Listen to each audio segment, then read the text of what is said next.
Olá a todos, meu nome é Eric e estamos no canal Bibliófilos, um canal que analisa livros diferenciados para nós, para conseguirmos aumentar nossos conhecimentos, aprendermos a estudar sozinhos e conhecermos um pouco mais de grandes obras que não são muito divulgadas na grande mídia.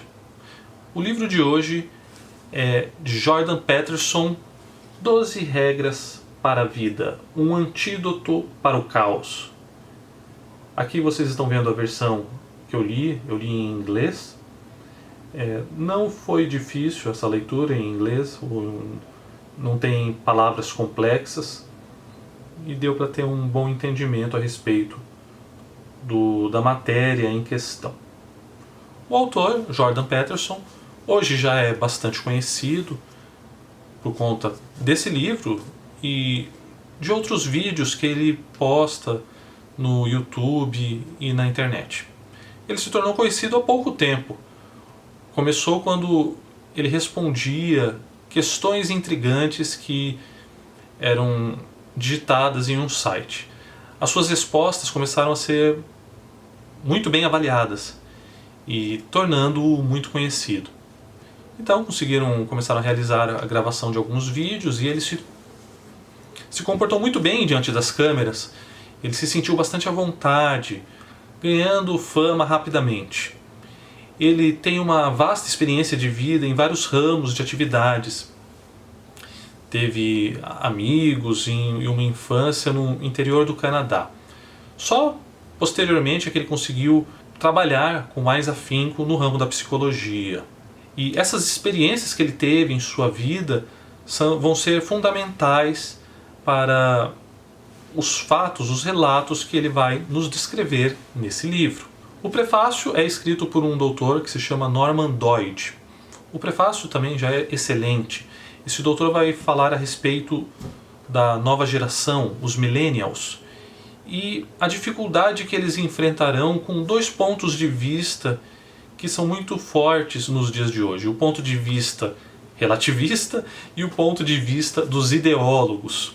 Ele mostra que esses dois pontos de vista são muito fortes, mas também são muito prejudiciais para o desenvolvimento da inteligência dessa nova geração.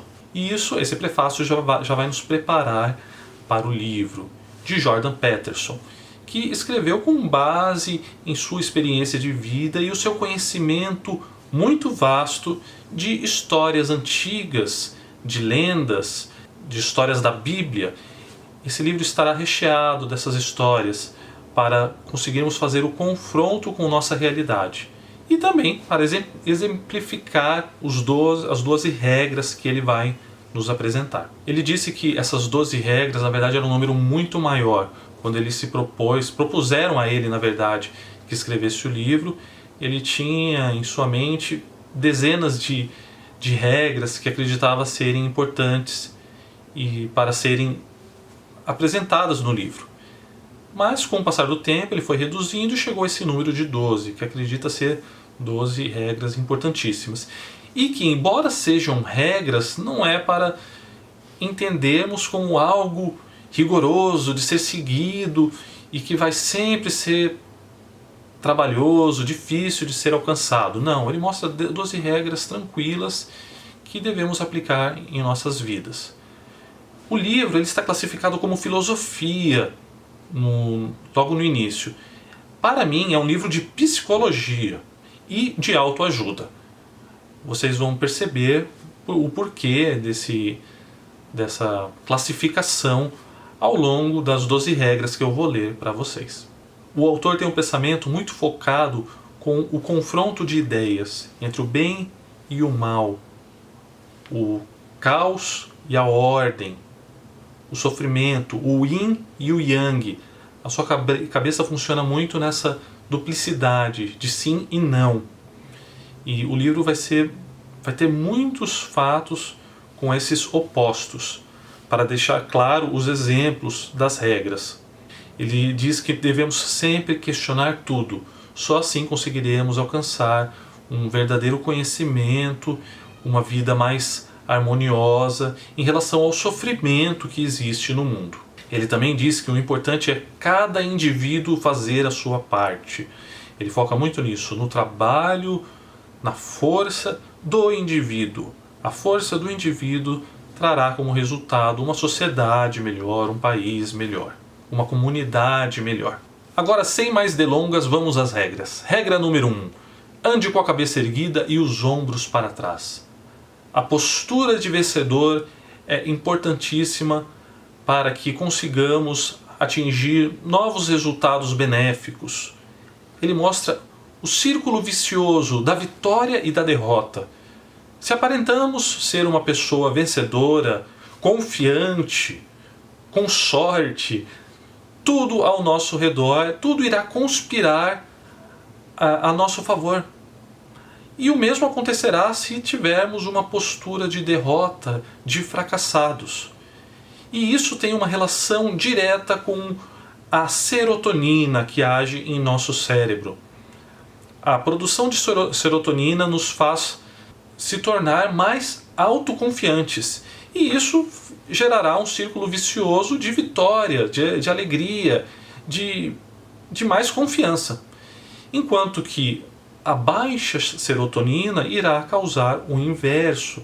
Por isso muitas pessoas que já estão em situação de depressão, em situações difíceis, têm grande dificuldade de mudar os seus pensamentos e em alguns casos precisam de remédios para aumentar esse nível de serotonina. E o autor então, dando esse exemplo simples de andarmos com os ombros para atrás e a cabeça erguida, fará com que tenhamos essa aparência vencedora e, consequentemente, resultados vencedores. Regra número 2. Trate a si mesmo como alguém que você é responsável por ajudar. O autor mostra a importância de entendermos os nossos pontos fracos e trabalharmos em cima deles. Para nos aperfeiçoarmos, temos que ser, nesse caso, um pouco egoístas, pensarmos mais em nós. E ele faz algumas comparações nesse capítulo, como no caso do tratamento que temos para com nossos animais de estimação.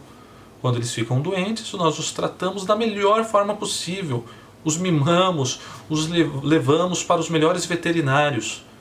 E por que nós não fazemos o mesmo para conosco?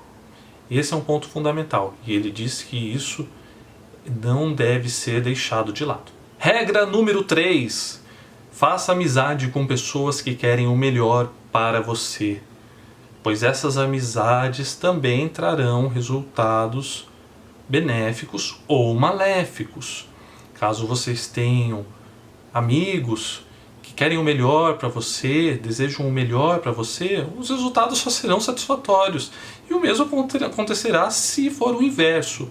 Mas não devemos deixar de lado as pessoas que estão em situações precárias.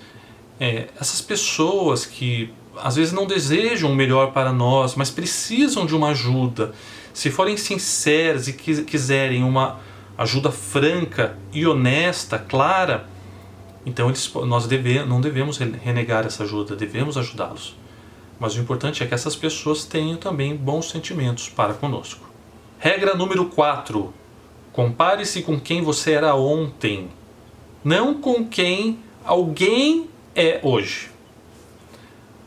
Ou seja, para nos compararmos em relação a nós mesmos. Porque o mundo é um mundo desigual. A desigualdade existe no mundo e quer queiramos ou não, isso não vai mudar. Terão pessoas que serão superiores a nós e outras que serão inferiores. Para que possamos progredir em nossas vidas, devemos se tornar melhores em relação ao que éramos ontem. Então, ele mostra a importância disso, mostra que muitas vezes alguns psicólogos indicam a ilusão como uma forma de vitória, ou seja, algum jogo que faça com que nos tornemos vencedores, e essa ilusão irá fazer com que nos sintamos mais confiantes. Isso aqui também vai ter muita relação com as outras regras. E ele levanta aqui também 3 questões que devemos nos fazer em relação a essa regra. As questões são: o que está me incomodando? É algo que eu possa consertar? E eu seria capaz de consertar? Regra número 5. Não deixe seus filhos fazerem nada que faça você desgostar deles. Esse ponto é importantíssimo, principalmente aqui para nós brasileiros. A importância de sabermos como educar as crianças. As crianças não devem ser deixadas largadas de lado para aprenderem tudo por conta própria. Os pais devem guiá-las, os pais devem instruí-las, devem mostrar o certo e o errado, devem, em certos casos, castigá-las para que elas possam aprender hoje com os próprios pais e não com o mundo amanhã. Ele também vai deixar aqui 5 princípios para essa educação. São eles. Primeiro, delimite a quantidade de regras. Não precisa ter muitas regras, senão a criança vai ficar muito confusa. Poucas regras. Use a mínima força necessária, mas se for necessária, use-a. Os pais devem trabalhar conjuntamente. Uma pessoa só trabalhar em prol da educação do filho não é aconselhável, não dá certo, a pessoa fica sobrecarregada. Como é um casal, parte do tempo uma pessoa cuida e parte do tempo a outra pessoa cuida. Eles têm que entrar num consenso. E assim será muito bom para a criança. O princípio número 4. Os pais devem entender suas capacidades de serem duros, vingativos, arrogantes, ressentidos, bravos e equivocados. Os pais devem perceber que eles podem ficar bravos com as crianças e eles podem guardar um ressentimento por alguma coisa que a criança fez. Esse ressentimento, quer queira, quer não, será lembrado em determinado momento. E o pai poderá se vingar do filho. Então, pais, sejam muito atentos em relação aos seus sentimentos, pois eles podem interferir no futuro da criança. E o 5º princípio, os pais têm o dever de agir como intermediários com o mundo real. Eles têm que mostrar o que acontece no mundo e participar dessa, à medida que a criança for crescendo, ele ser um intermediário. Até que quando a criança já estiver grande, já não vai mais precisar desse intermediário e elas vão lidar com o mundo tranquilamente. Regra número 6. Deixe sua casa em ordem antes de criticar o mundo. Ela é bem autoexplicativa essa regra, né, pessoal? Então, como que estamos interiormente? Entendemos já nossas falhas, os nossos erros? Já conseguimos resolver esses erros? Já se tornamos pessoas melhores? Não, ainda não? Então, primeiro temos que resolver os nossos problemas, o nosso íntimo. Ajustar a nossa casa antes de criticar o mundo. Regra número 7. Persiga o que é significativo, não o que é conveniente. O que é significativo tem ganhos somente a longo prazo. É trabalhoso, é difícil, mas trabalha como um antídoto para o caos dessa sociedade, para resolvermos os problemas do sofrimento. Ele é muito mais difícil de ser realizado, mas no futuro traz resultados muito bons. E o que é conveniente? O que é conveniente é tudo que traz aquela satisfação imediata. Ele é egoísta, ele só quer pensar nos prazeres momentâneos. Então isso deve ser deixado um pouco de lado. Regra número 8. Fale a verdade ou ao menos não minta. O autor vai nos mostrar com um exemplo pessoal o quanto a sua vida mudou quando ele começou a falar muito mais a verdade. Ele queria, em muitos casos, ser o vencedor de um determinado argumento ou impressionar alguma pessoa. E por conta disso ele mentia. Só que isso não trazia resultados satisfatórios para ele. E ele então, depois de uma autorreflexão, começou a pensar e mudou seu modo de agir, falando sempre a verdade. Em situações difíceis, principalmente, quando ele percebia que estava numa situação difícil, ele falava a verdade. E isso fazia... E ele foi percebendo que falar a verdade só trazia como resultados coisas boas. Então, fale a verdade ou ao menos não minta. Regra número 9. Assuma que a pessoa que você está ouvindo possa saber algo que você não saiba. Então, essa regra é uma regra de humildade, que mostra que por mais que tenhamos muitos conhecimentos ou conhecimentos de um ramo específico, eles nunca serão suficientes para acabar com o nosso sofrimento, com nossas dores. Eles nunca serão suficientes para fazer com que nos tornemos uma pessoa melhor. Então é importante sempre darmos ouvidos às outras pessoas, prestar bastante atenção no que elas nos falam, pois elas podem ter experiências que nós não passamos, mas que vão servir para aprendermos. E aprendermos de um modo muito mais rápido e sem dor. Regra número 10. Seja preciso em seu discurso. Peterson mostra como que o mundo é complexo. E para evitarmos essa complexidade, existe a necessidade de sermos precisos em nossos objetivos, termos foco. Esse foco, essa precisão, vai fazer com que consigamos atingir esses objetivos mais facilmente. Não teremos que dar voltas e voltas em argumentos, em palavras, em caminhos difíceis, pois o mundo, como ele disse, é complexo. Então, para facilitar esse mundo, temos que ter bem claro qual é o nosso objetivo e persegui-lo. Regra número 11.